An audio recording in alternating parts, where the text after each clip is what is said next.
बच्चों एक बार brief recap कर लेते हैं कि लास्ट क्लास में हमने क्या क्या कवर कर लिया था। तो अगर आपको याद होगा बच्चों, तो लास्ट क्लास में हम लोगों ने रूलर्स ऑफ दिल्ली के बारे में पढ़ा था। Yes, we talked about Delhi that became an important city for the Delhi Sultanate and also the early Rajput dynasties. आप लोगों ने देखा सबसे पहले कौन थे, तो तुम्हारा राजपूत थे एंड देन द चौहान्स। और ये लोग अर्ली 12th सेंचुरी में इन्होंने दिल्ली में आकर रूल किया था, right. It became an important capital city for them. After that came the Delhi सल्तनत। उसमें आप लोगों ने 5 डायनेस्टी का नाम पढ़ा, right. We talked about the slave dynasty, the Khalji dynasty, the Tughlaq dynasty and then we talked about the Sayyids and Lodhi dynasty, right. और उसमें हम लोगों ने देखा किस तरीके से इन लोगों के लिए ये दिल्ली एक इम्पोर्टेंट सिटी बन गया था and who were the rulers that rule during that period. तो बच्चों आज की क्लास में we are going to talk about the sources as in finding about the Delhi sultans. तो बच्चों जब भी फाइंडिंग अबाउट की बात होती है, इसका मतलब हम लोग सोर्सेज की बात कर रहे हैं, है ना। तो आप लोगों ने सोर्सेज के बारे में तो पहले बहुत पढ़ा है, राइट। क्लास 6 में भी देखा है, क्लास 7 में शुरुआत में भी हमने देखा सोर्सेज के बारे में। तो अब हम देखते हैं कि दिल्ली सुल्तान्स में कौन कौन से इंपॉर्टेंट सोर्सेज थे that tell us more about the Delhi सल्तनत period. So inscriptions, coins and architecture provide a lot of information, but the most valuable are histories, tariq in singular form and tawarik in plural form that was written in Persian, the language of administration under the Delhi Sultans.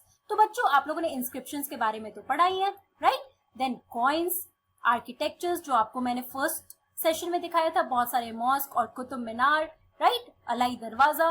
तो ये सारे mask जो इस time पे बने थे। The architecture also help us to know more about the Delhi sultans. But देखो सबसे इंपॉर्टेंट, सबसे मोस्ट वैल्यूएबल यहाँ पे क्या है, तारीख। अगर हम सिंगुलर फॉर्म में बोले तो उसे हम तारीख कहते हैं, और अगर हम प्लूरल फॉर्म में बोले तो उसे हम तवारीख कहते हैं, okay. And this tawarikh it was written in Persian. एक पर्शियन लैंग्वेज होता था उस टाइम पे, काफी यूज होता था व्हेन द दिल्ली सल्तनत वर here in India, right, the Indian subcontinent. So what was the Persian? The Persian language, it was the language of administration under the Delhi Sultans. तो उस टाइम पे आपको ये याद रखना है कि these rulers they were not from India, they came from the outside place and they started ruling in the Indian subcontinent, right? तो उनका जो main language था, right, the official language here was the Persian that was being used under the administration of the Delhi Sultanate. तो बच्चों यहाँ पे आप coins देख सकते हो, these are the coins of the Delhi sultan, right, the Delhi सल्तनत पीरियड। ये सारे इंपॉर्टेंट कॉइन्स हैं। अब हम लोग तवारीख के बारे में पढ़ते हैं कि तवारीख क्या है, क्योंकि ये आपके लिए एक इंपॉर्टेंट और नया टर्म है, ओके। सो ये आप देखो फोटो, पहले मैं आपको ये फोटो दिखा देती हूँ। जैसे आप मैन्युस्क्रिप्ट्स के बारे में देखते हो कि पेपर में लिखा जाता है, तो तवारीख भी ऐसी पेपर में लिखा जाता था, but it was written in Persian language. The authors of tawarikh were learned man, secretaries, administrators, poets and courtiers who both recounted events and advised rulers on governance, emphasizing the importance of just rule. तो बच्चों ये तवारीख लिखने वाले जो authors थे, who were they? They were the learned men. Okay? अब ये learned men कौन कौन है? तो हम लोग कह सकते हैं जो उस टाइम सेक्रेटरीज थे under the Delhi Sultanate, then the administrators, okay, the poets who used to write different poems, and also the courtiers जो कि उस टाइम के कोर्ट में, जो दिल्ली सल्तनत का कोर्ट था, they were present in those courts there. And what did they do? They recounted events. तो उस टाइम पे दिल्ली सल्तनत के अंदर जो भी important events हुआ करते थे in political life, in social life, the cultural life, right? तो ये सारी चीजें, ये सारे events ये लोग रिकॉर्ड करते थे, रिकाउंट करते थे, and moreover they advised the rulers on what? On the governance, कि कैसे रूल करना है, right? How to rule, emphasizing the importance of just rule, right? तो ये लोग जो थे सिर्फ ये इवेंट्स को रिकाउंट या रिकॉर्ड नहीं करते थे, but also they used to advise the rulers on the governance as in how to rule the place, right? How to rule there, okay? अब कुछ important points जो हमें तवारीख के बारे में पढ़ना है, जो हमारे लिए important है समझना. Let us see that.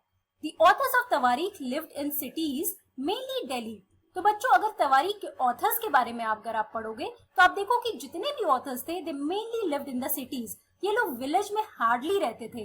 और अगर सिटीज की बात कर रहे हो तो सबसे ज्यादा ये कहाँ रहते थे, तो we can say that they mainly lived in Delhi. Obviously they had to record these events. तो ये सुल्तान जहाँ पे रहा करते थे, ये लोग सुल्तान के आसपास ही रहते थे, so that it would be easy for them to record the events, to write those events for the sultans. Also They often wrote their histories for sultans in hope of rich rewards. तो बच्चों ये history जो भी ये लिखते थे सुल्तान के बारे में लिखते थे, and why in the hope of rich rewards that could be in form of gold, silver, money. तो बहुत सारी चीजों के लिए, ये सारे रिच रिवॉर्ड्स के लिए ये लोग ये सारी हिस्ट्रीज लिखा करते थे for the sultans. These authors advised rulers on the need to preserve an ideal social order based on birthright and gender distinctions. तो बच्चों जैसे मैंने आपको बताया कि सिर्फ ये रिकॉर्ड्स, ये हिस्ट्रीज नहीं लिखते थे, बल्कि ये रूलर्स को भी एडवाइस करते थे, and they advised on the need to preserve an ideal social order. तो एक सोशल, प्रॉपर सोशल ऑर्डर, एक आइडियल सोशल ऑर्डर जिस तरीके से एक सोसाइटी को रूल करना है, ये उनके बारे में एडवाइस करते थे, right. It was based basically on the birth right and the gender distinctions. तो ये दोनों टर्म आपके लिए फिर से नहीं है. Let us talk about this birth right and what does this gender distinction mean. तो बर्थ राइट के बारे में पढ़ते हैं पहले. Birth right, privileges claimed on the account of birth. For example, people believed that nobles inherited their rights to govern because they were born in certain families. तो birth right के बारे में अगर आप बात कर रहे हो, it means the privileges that is claimed on the account of birth. मतलब on the basis of your birth, the occupation that you are allotted to do, right? जैसे अगर आप मॉडर्न कॉन्टेक्स्ट में बात करो तो आप सिविक्स में आप लोगों ने दलित्स के बारे में पढ़ा होगा, है ना. तो पुराने टाइम पे क्या होता था, on the basis of their birth their occupation was decided. Dalits के लिए हमेशा क्या, डिमीनिंग वर्क जो होते थे वो हमेशा that was prescribe for the Dalits to do. तो आप देखो जब हम 12th 13th सेंचुरी की बात कर रहे हैं तो इस टाइम पे भी ये सारे बर्थ राइट जैसे टर्म्स यूज हुआ करते थे, and these were followed in the societies.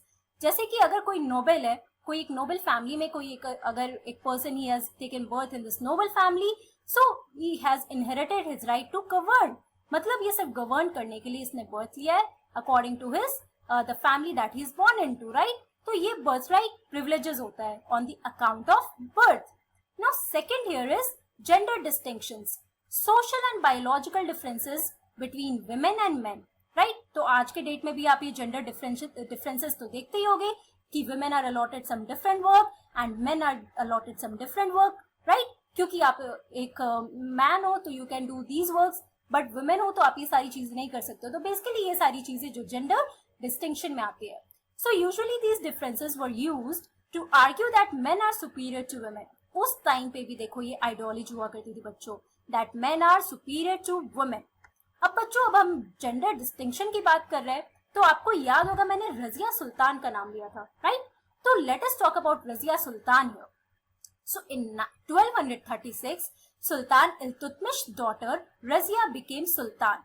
Okay, तो क्या हुआ बच्चों कि जैसे आप लोगों ने स्लेव डायनेस्टी के बारे में पढ़ा होगा, तो सबसे पहले कुतुबुद्दीन ऐबक का नाम था, उसके बाद उनके बेटे थे इल्तुतमिश. अब इल्तुतमिश की डेथ के बाद रजिया जो उनकी बेटी थी उनका नाम था रजिया. ओके, तो रजिया सुल्तान बनी. क्यों? क्योंकि इनके बहुत सारे भाई थे और ये एक बहन थी, but these brothers, the brothers of Razia, they were not that competent या फिर बहुत अच्छे नहीं थे to rule their, okay, to rule their dynasty, in their dynasty. So basically Razia जो थी इनको एक सुल्तान बना दिया गया. Now she was the first women ruler of Delhi सल्तनत. क्यों इंपॉर्टेंट है रजिया सुल्तान का नाम? Because she was the first and the last women ruler of the Delhi सल्तनत. अब जब आप जेंडर डिस्टिंक्शन की बात कर रहे हैं तो यहाँ पे आप कनेक्ट कर सकते हो कि क्यों ये जेंडर डिस्टिंक्शन इंपॉर्टेंट था. The chronicler of the age Minhaj Siraj, वहां पे उस टाइम पे बहुत बड़े ऑथर, पर्शियन ऑथर हुआ करते थे. मिन्हाज सिराज जो उस टाइम पे स्लेव डायनेस्टी के अंदर वो हमेशा ये सारे रिकॉर्ड्स को, ये इवेंट्स को ये रिकॉर्ड करते थे. Okay, he recognised that she was more able than her brothers but no one like queen as a ruler. अब आप देख रहे हो ये जेंडर डिस्टिंक्शन ही तो बता रहे हैं हमें कि इन्होंने रिकॉग्नाइज तो किया that Razia Sultan was much more able than her brothers, but किसी को ये पसंद नहीं आया कि as a queen should be a ruler of their dynasty, right. कि ये लोग एक्सेप्ट नहीं कर पाए कि एक वुमेन कैसे रूलर बन सकती है. तो किसी को ये पसंद नहीं आया. जितने भी नोबल्स थे या जितने भी ऑथर्स थे उस टाइम पे, ये लोगों ने एडवाइस किया फिर कि इनको एक रूलर नहीं बनाना चाहिए, राइट. कि कभी हिस्ट्री में नहीं हुआ है कि कोई एक वुमेन जो एक डायनेस्टी को रूल करे. Therefore she was removed from the throne in 1240. तो 1240 में finally she remove from the throne. बस 4 साल इन्होंने रूल किया था. That is why Razia Sultan is an important name in the history of Delhi Sultanate. अब बच्चों जब हम inscriptions की बात कर रहे हैं तो let us talk about the 4 stages in the preparation of a manuscript. Let us see how these manuscripts are prepared. आप इस पिक्चर में तो देख सकते हो, एक एक करके वो सारे स्टेप्स डिस्कस करते हैं. So the first here is preparing the paper. तो आपको ये तो पता ही होगा कि मैन्युस्क्रिप्ट एक पेपर पे लिखा जाता है ना? तो मैन्युस्क्रिप्ट को देखो, इस फोटो में अगर आप देख रहे हो तो सबसे पहले एक पेपर प्रिपेयर किया जाता है जिसपे मैन्युस्क्रिप्ट को लिखा जाता है, on which the text are being written. Okay? Now the second process here is writing the text. अब second process क्या है हमारा कि टेक्स्ट को राइट करना. तो यहाँ पे आप देख सकते हो द स्क्राइब और the author he is writing here in the text on the paper. तो आपने स्क्राइब के बारे में तो पढ़ा था, the person who is able to write और द रिकॉर्ड द इवेंट्स. तो यहाँ पे बहुत सारे learned man, the authors, the administrators, the poets. तो ये सारे यहाँ पे ये जब भी पेपर प्रिपेयर हो जाता उसके बाद ये पेपर पे अपने टेक्स्ट को लिखा करते थे. Now let us see what is the third process here. Melting gold to highlight important words and passages.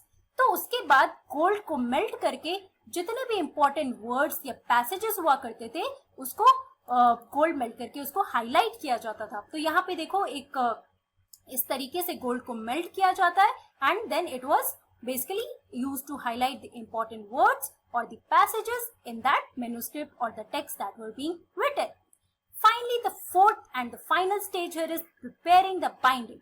तो आप जैसे अपने बुक्स देखते हो राइट, उसमें बाइंडिंग आपको नजर आते हैं ना. तो इसी तरीके से जब मैन्युस्क्रिप्ट्स लिखे जाते थे, जितने भी पेपर्स थे उनको बाइंड किया जाता था right. It was in the form of book.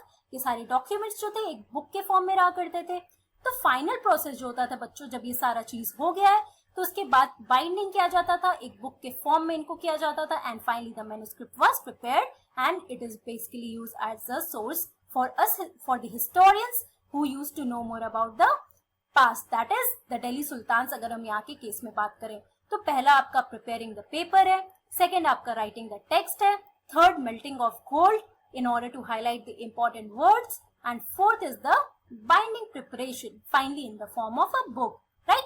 तो ये सारे तरीके थे जिसके थ्रू आपका एक मैन्युस्क्रिप्ट प्रिपेयर होता है.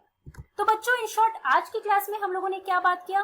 We talked about the Delhi sultans, the sources that were used to know more about the Delhi sultans. और इसमें आप लोगों ने एक इंपॉर्टेंट पार्ट जो पढ़ा दैट इज तवारीख. जैसे आप लोगों ने कॉइन्स, इंस्क्रिप्शंस, आर्किटेक्चर, इन सारी चीजों के बारे में पढ़ा है, बट आपके लिए यहाँ पे न्यू टर्म था तवारीख राइट. एंड तवारीख was written by the authors. And who were these authors? The authors were the learned men, basically the secretaries, the administrators, poets, right? These all people they used to record the events and also advise the rulers. तो ये 2 point आपको याद रखना है कि ये लोग सिर्फ इवेंट्स को रिकॉर्ड नहीं करते थे, राइट नहीं करते थे, but also they used to advise the rulers on the governance, the importance of just rule. उसके बाद हम लोगों ने देखा कि ये लोग बहुत तरीके से बताते थे right, ideal of a social order, right, or a social order. It was based on birthright privileges and gender distinctions. Then we talked about Razia Sultan, who was the first and the last woman ruler of Delhi Sultanate, right. ये हमारे लिए बहुत ही important है क्योंकि ना इसके बाद कोई रूलर आई, मुस्लिम रूलर जो वुमेन थी, ना इसके पहले कोई थी, राइट. तो रजिया सुल्तान का नाम इसलिए हिस्ट्री में बहुत ही इंपॉर्टेंट है. तो बच्चों आज की क्लास में हम इतना ही करने वाले हैं. अब नेक्स्ट क्लास में हम लोग बात करेंगे दिल्ली सल्तनत के बारे में, right. We are going to talk more about the administration and before that we are going to look upon the different dynasties, that is the Khalji dynasty and the Tughlaq dynasty, कि ये सारा एक्सपेंशन कैसे हुआ हमारे दिल्ली सल्तनत का, राइट. कि पहले एक दिल्ली इनका इंपॉर्टेंट सिटी था, but after that from a garrison town they built a whole empire. And how did they do that? We are going to talk about in our next class. In that we are going to discuss the expansion of the Delhi Sultanate mainly. Okay, so that's all for today. I'll meet you in the next class. Thank you very much. Have a nice day.